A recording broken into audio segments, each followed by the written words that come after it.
Hey, hi friends, welcome to Yadna Investment Academy. So markets are soaring like anything. 52,000 Sensex cross कर चुका है, 15,300 Nifty के level से।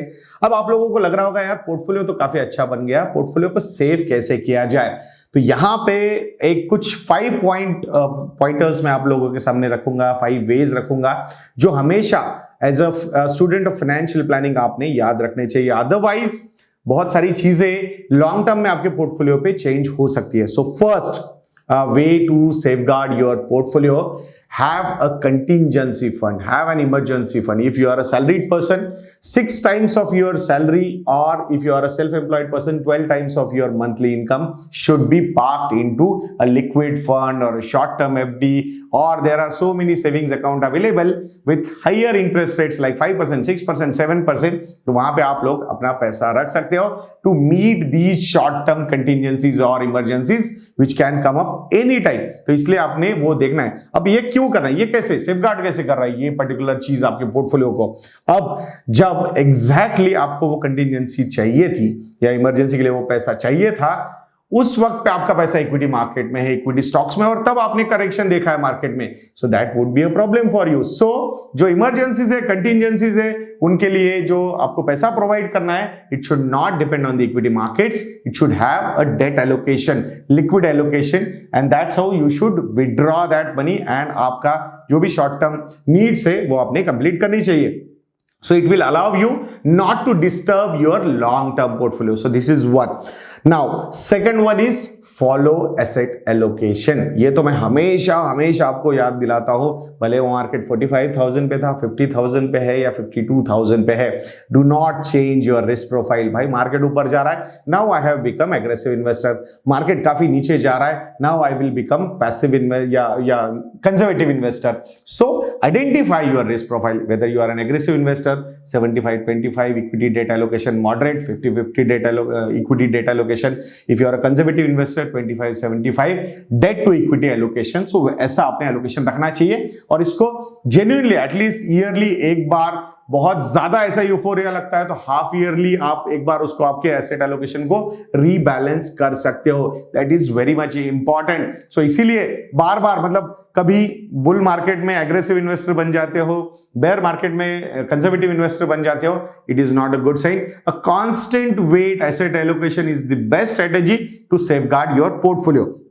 Then इसी के रिलेटेड ये थर्ड वे है जो I think I have read somewhere, so मुझे काफी अच्छी लगी थी ये 2 lines. That is first one is no panic selling in market falls. जब मार्केट्स करेक्ट होते हैं, बेयर मार्केट्स होते हैं, तब कोई पैनिक सेलिंग नहीं करनी चाहिए. And this is important, no panic buying in euphoria. जैसे कि फोमो होता है, fear of missing out. Market ऊपर जा रहे भाई, मुझे तो कुछ समझ में नहीं आ रहा, I am missing out something, let me invest everything what ever I have. And typically, मतलब change your asset allocation, be an aggressive investor, never do that. So इसीलिए no panic selling in market falls, no panic buying in euphoria. So that was these 2 lines you should remember, always remember.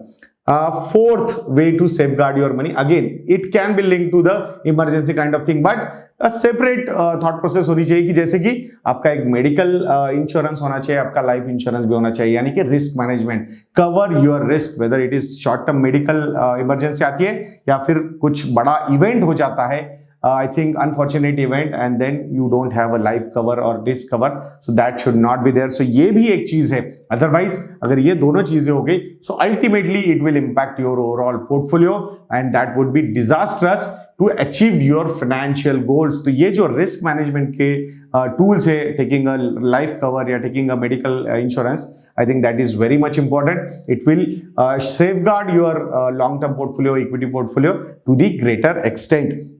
And fifth, no impulsive purchase decisions of real estate. I have seen recently one of my investor friend who happened to go with another friend कि भाई उसको property लेनी थी, इसलिए ये भाई साहब गए वहां पे.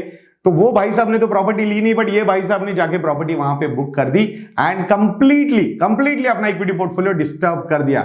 जो भी फाइनेंशियल एसेट्स बनाए गए थे वो सारे सेल करके अल्टीमेटली, और that too a second property, not first property, so that too a second property ही बॉट एंड कंप्लीट। अभी जो शॉर्ट टर्म गोल्स है नेक्स्ट 3 इयर्स में, उनके बारे में सोचा नहीं, नेक्स्ट 5 to 7 इयर्स में वो पैसा कैसा लगने वाला था उसके बारे में सोचा नहीं। It was a complete impulsive decision. A lot of people do these kind of decisions. तो ये हमने हमेशा अवॉइड करना चाहिए कि भाई गए थे दोस्त के साथ और खुद जाके प्रॉपर्टी बाय कर लिया, या फिर गए थे दोस्त के लिए गाड़ी लेने और खुद गाड़ी बुक करके आ गए। तो ये इंपल्सिव डिसीजंस कभी मत लीजिएगा। प्रॉपर प्लानिंग के हिसाब से आपने सारी चीजें करनी चाहिए, अदरवाइज आपका पोर्टफोलियो सेफगार्ड नहीं हो सकता। मैं आशा करता हूं कि ये 5 ways you will remember, note down कीजिए और हमेशा आपके खुद के सामने रखिएगा ये पर्टिकुलर चीजें, because we will see market falls, will see euphoria, but we should not react. It's better to follow our asset allocation over the longer horizon. तो मैं आशा करता हूं कि ये वीडियो आपको अच्छा लगा होगा। If you people feel that we are doing a good job, तो जरूर हमारी वेबसाइट investorna.in को विजिट कीजिएगा।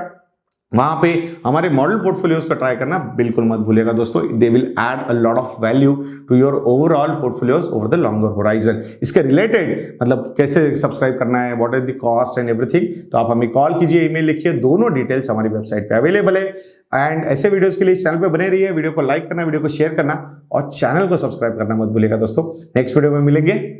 जय हिंद।